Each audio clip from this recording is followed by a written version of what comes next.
Joe Biden has signed a piece of gun control legislation into law in the wake of recent shootings that re-sparked the conversation around the need for gun control in America.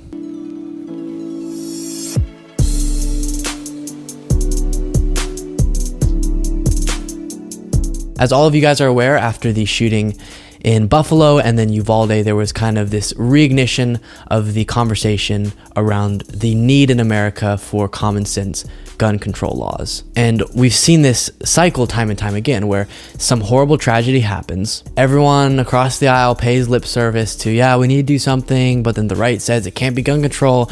The left says it needs to be gun control, and nothing happens. Well, in this situation, that didn't completely happen. And while we are going to get to, is this piece of gun control legislation enough? We first just have to recognize something got done. At least something was done. Because in the past, horrible tragedies would happen. Everyone would talk about, we need something, we need something, we need something. And literally zero would happen. So you'll see in all the reporting, it says the most comprehensive piece of gun control legislation in recent history. And it's kind of weird because you read through the bill, you're like, this isn't that crazy. This isn't some massive change in the way we regulate guns. But in the country we live in, where most of the time nothing happens, it actually is a really positive step in the right direction. So we're going to, in just a second, go through all the stuff in the bill so that you can be aware of what is being changed. But just before we do that, I want to be very clear about what is my overall thoughts about this. And to break it down, that is that it's really, really good, and I'm really happy that something happened and some step, even if it's small, was taken in the right direction. But we have to keep pushing for more, and it's definitely not enough. Okay, so with that being said, let's go ahead and look at what is in this piece of legislation that Joe Biden just signed into law. So 10 Republicans in the Senate, which this is unprecedented, join Democrats to, for one, help states implement and run crisis intervention programs. So those are kind of what we know as red flag laws. The bill allocates $750 million to be divvied out to states to help fund their red flag programs in their states. So as we go along with this, I'm just going to give you my little footnotes about why it's not enough. So on this one, the money doesn't necessarily have to be used for the red flag programs. So some red states don't even have any such programs, and the Republicans in the Senate who negotiated this bill got it to be the case that even states, Republican states that don't have red flag programs already implemented, they can use this money for other crisis intervention programs they may have already set up. So what's a little bit troublesome about this is you worry the places where we really need these programs to be set up might not be, and they'll just invest this money in other related and granted very important areas, not necessarily getting red flag laws implemented 100% across the United States, no matter what state you're in. But we'll end the analysis of this particular part of the bill with, that's definitely very good. Investing in programs that will recognize people who are a threat and remove their ability to have firearms. The second big initiative is closing what people call the boyfriend loophole. And that is addressing the fact that right now we do have on the books laws that restrict someone's ability to get a firearm if they've been convicted of domestic violence. But the people that applied to was a little bit too limited. So while it did include, for example, a husband getting convicted of domestic violence against his wife, or a similar situation with two people who had children together or were living together. So spouses, children together, living together, those were covered under current laws, but it left out people who were intimate partners in a relationship.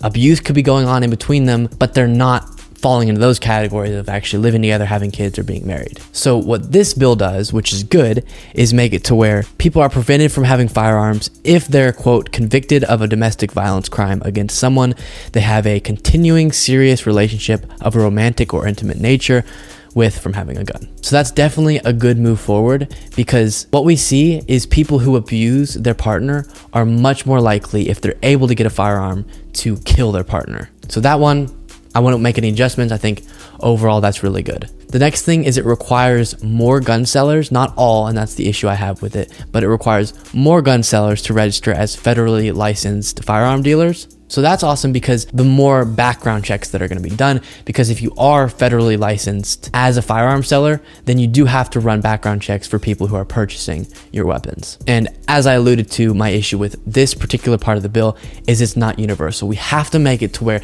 if a transaction is going on where a firearm is changing hands, that needs to be documented, and we need to make sure the person that is getting it has a background check done, and is able to safely own such a dangerous weapon. So we do have to get that to a universal status, but as of now, an expansion where more sellers have to license that way, that's good. But as you'll see in this upcoming point, and as we just saw in that last one, it's a little bit vague. There's more sellers. We don't know exactly the impact that's gonna make. And then the next thing is more thorough reviews are going to have to be done of people between the ages of 18 to 21 if they wanna buy guns. Quote, the bill encourages states to include juvenile records in the National Instant Criminal Background Check System with grants, as well as implement a new protocol for checking those records. It gives NICS 3 days to review an individual's record if something potentially disqualifying comes up. NICS gets an additional 7 days. If the review is not completed by then, the gun transfer goes through. So it's gonna be a little more stringent for people between 18 to 21 who wanna be able to get a firearm. That's great. I think in general, let's bump up for everyone to 21, or at least for assault rifles, come on. But I really think firearm, 21.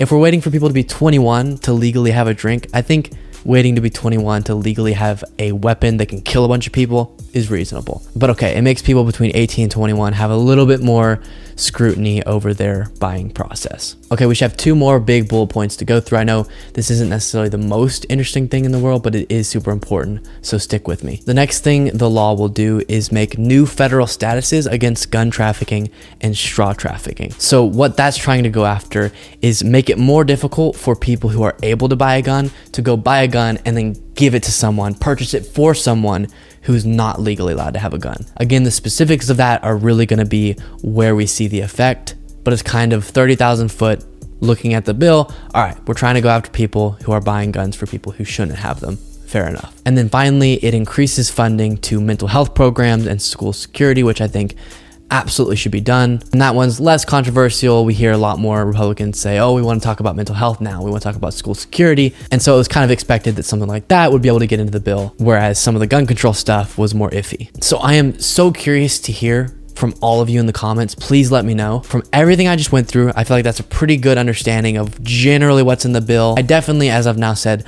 multiple times, do believe a lot of this is going to come down to how does it specifically get implemented and how impactful is that? And that's why universal background checks, red flag laws across the country is easier to understand. Okay, we can make that happen nationwide. It'll have this effect. Whenever you're just kind of increasing more of these things, investing more in those programs, etc., it's harder to really know what effect it's going to make, but it all is good stuff. There's nothing in there that I wouldn't want to have happen. My biggest issues is it doesn't go far enough, as I'm sure most of you agree with. But as I said, please let me know from what you just heard there. What is your sense of it? Do you think this is overall a really good move in the correct direction? Because one of the things that happens in situations like this is you do have to take into consideration, once you pass something, the conversation's gonna kind of go away. You just have to accept that. You rarely will have a situation where you pass a piece of legislation on an issue as controversial as this, and then a month later, a couple months later, it's like, hey, let's do a little bit more. No, the answer from Republicans will be, look, we gave you this, let it go now. And so the question you have to ask is, if this is our one move in many years that we're gonna get, is it enough? Or should we have denied this because it wasn't enough and kept pushing for more? And I'll just say, because it's nearly impossible in this country to do anything to touch guns at all, my overall belief is this is a good move. I'm really happy that it happened, because every common sense piece of legislation like this one that gets done is gonna make a difference. And so I really do believe if it wasn't something like this, it was gonna be nothing. Honestly, it really was gonna be nothing. So I'm glad, unlike all these other historical examples we have in this country of nothing happening, that we got something, and there is really good material benefits that we're gonna see from this law. As I said at the beginning of this video, that doesn't mean we should stop pushing. We do need to do more to solve this issue in our country.